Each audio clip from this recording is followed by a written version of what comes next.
Bonjour tout le monde, ravi de vous retrouver. Aujourd'hui, je vais vous parler de la perte de l'odorat dans la Covid-19. Comme vous le savez, l'anosmie, ou perte totale de l'odorat, et l'hyposmie, ou perte partielle, sont des symptômes fréquents de la Covid-19. Près d'une personne sur deux positive à la Covid-19 présente une perte de l'odorat. Dans 2/3 des cas, cette perte est totale. Le virus impliqué dans cette infection attaque plusieurs types de cellules dans l'organisme, notamment au niveau de la cavité nasale et donc du système olfactif. La perte de l'odorat dans la Covid-19 a touché tout le monde. Pour comprendre comment le virus attaque le système olfactif, il est important de revoir certains mécanismes de l'olfaction.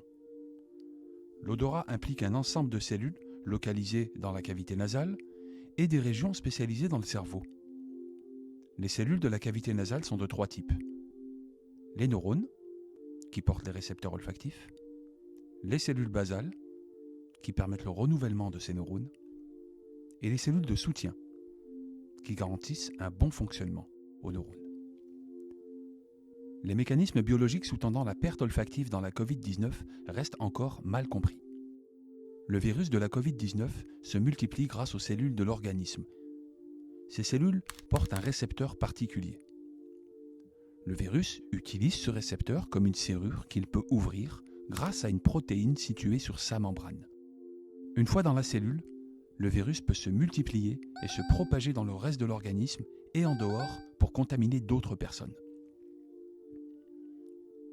Concernant le système olfactif, on pense que les cellules basales et les cellules de soutien portent ce récepteur et seraient donc des cibles du virus.